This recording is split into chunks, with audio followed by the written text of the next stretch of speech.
Hop, hop, hop. Je viens de m'apercevoir que ma tasse, en fin de compte, on ne voit pas que c'est le Millennium. Voilà. J'ai retrouvé ma télécommande, c'est pour ça que j'ai réussi à faire le cadre. Voilà. Alors là, une petite vidéo que je voulais mettre dans une vidéo de réparation, mais je crois que je vais la mettre à part. Alors je voulais réagir et puis aussi rajouter par-dessus, quoi. Donc c'est par rapport à une chaîne qui s'appelle SJC Électronique. C'est pas réalisé par un Québécois du Canada. Il y en a certains quand voilà pour être clair là-dessus. Donc je réagis par rapport à une vidéo qui était sur la réparation d'un chauffeur et mousseur de lait. Où donc c'est un appareil qui n'est, je ne sais pas si ça existe en Europe, je ne sais pas si ça existe en France, j'en ai jamais vu pour l'instant. Et donc ça chauffe et ça fait mousser le lait, ça fait voilà faire des cappuccinos par exemple. Et donc c'est un appareil qui vaut, je dirais, ça, apparemment c'est pas toujours donné, ça vaut dans les 60, 80 je pense, 100.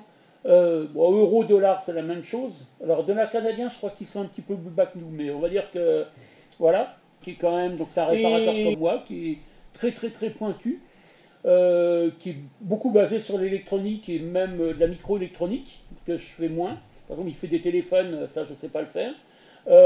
C'est normal, bon, on a à peu près le même âge, je pense, hein, je pense. Mais lui, faut que je regarde là-haut. Lui, il a fait ça, je pense, toute sa vie. Moi, j'ai traîné quand même pas mal de temps dans l'industrie, beaucoup dans l'imprimerie. Donc, c'est pas du tout le même métier. Puis, c'était un peu par passion, voilà, que j'ai fait ça. Voilà. Tout est-il que, oula, tout est-il. Je fais des, voilà, le problème, c'est que quand il a fait cette réparation de son mixeur de lait, on va dire, il y a des gens qui sont, il y a des commentaires comme quoi ils lui ont dit, mais pourquoi tu te fais chier à réparer ça, machin, faut le jeter, ça vaut que 100 dollars, machin. Alors déjà, 100 dollars, on va dire que ça fait 100 euros à peu près, hein. Je peux vous jurer que peut-être que 100 dollars, c'est rien là-haut, aux États-Unis, en Amérique, hein, parce que les États-Unis, Canada, c'est pas la même chose. C'est-à-dire, en Amérique, je peux vous dire que moi, 100 dollars dans Lyon, à Migène, c'est un quart du RSA. Les gars, ils y font gaffe hein, quand même. Hein. C'est un appareil 100 dollars, 100 euros, voilà. Nous, on va dire que 35-40. D'ici le grille-pain, cafetière, cafetière à 40 euros, c'est sûr que les gens regardent à la faire réparer. Voilà. En fin de compte, lui dit que bah, s'il passe 20 minutes dessus, c'est désolé l'interruption, j'ai eu un client ami qui est passé. Voilà. Donc je reprends, je disais que SJC électronique, il passe 20 minutes sur des produits comme ça qui valent pas très cher. Voilà, et malgré qu'il s'est quand même fait critiquer qu'il fallait quand même le jeter, que ça ne fait pas le coup. Donc moi je suis d'accord avec lui, donc il disait qu'il faut bien réparer les objets, il faudrait arrêter de les jeter. Et en plus, quand il explique ça, il répare un broyeur à feuilles, où le broyeur à feuilles il n'a rien du tout.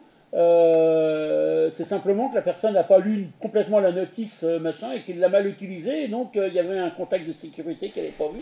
Alors ça m'arrive souvent, souvent, souvent, que les gens croient des objets en panne qui ne sont pas en panne, ou des objets qui est le fusible, ou j'en ai qui ne sont pas mis comme je crois qu'il a eu aussi sur la bonne tension, où le fusible n'est pas à l'intérieur, où on n'a pas enlevé, pour un scanner, on n'a pas enlevé le petit bout en plastique qui empêche le scanner de bouger pendant le transport.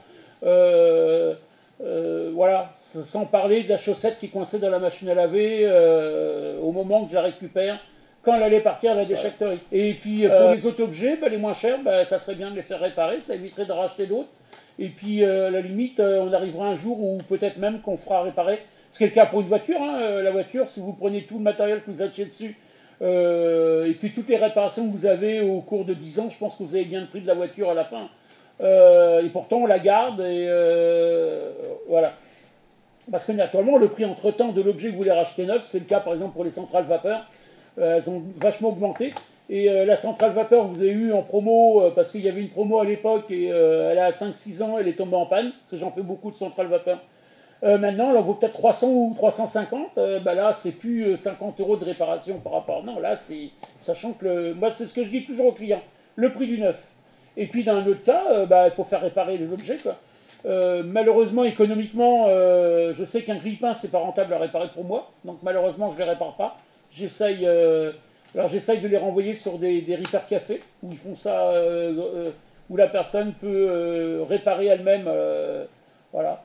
Parce que c'est bien aussi de ne pas jeter. Moi, je fais ça pour ça. C'est-à-dire que moi, j'ai créé mon entreprise pour faire de la récupération, pour éviter que les gens ils jettent tout et n'importe quoi. Donc, comme moi, c'est pareil, comme dit JC Electronics, c'est que je vais passer 20 minutes, ou alors quand je connais pas. Alors, je peux passer 30 minutes, 40 minutes quand je connais pas.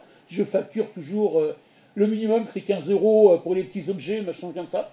Moi, je prends un forfait, hein, quoi qu'il arrive, je passe 15 euros. Là, j'ai rien à faire le samedi après-midi. Là, je vais passer un peu plus de temps. Voilà. Donc, c'est clé parce que je trouve ça aberrant. Déjà, nous en France, alors je ne sais pas comment que ça se passe, si j'ai compris, ils ont un système au Canada de ressourcerie, trucs comme ça à peu près. Je pense qu'ils ont une étape en plus parce qu'on critique toujours les Américains. Mais je pense que. Comment Voilà, nous, ça s'appelle une déchetterie, c'est-à-dire qu'on déchets. C'est pour mettre des déchets. Alors, je ne comprends pas parce que ça, cette cafetière-là, on la voyait un petit peu, je ne sais pas si vous la voyez complètement. Cette baie-là, ça s'appelle un déchet. Voilà. Alors, j'ai même un vieux. Voilà, j'ai même un. Ça peut rappeler, c'est un Speedcom. Voilà, parce que je fais aussi des vieux appareils. Donc, ça, par exemple, c'est un déchet en recyclerie, en déchetterie. Moi, c'est un objet. J'appelle pas ça un déchet. Parce que là, il est encore. Voilà. C'était simplement une mise au point. Et puis, c'était aussi. Voilà, pour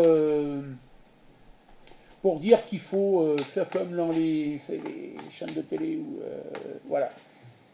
Voilà, bah, je sais pas, ça va partir en queue de poisson parce que je sais pas comment finir.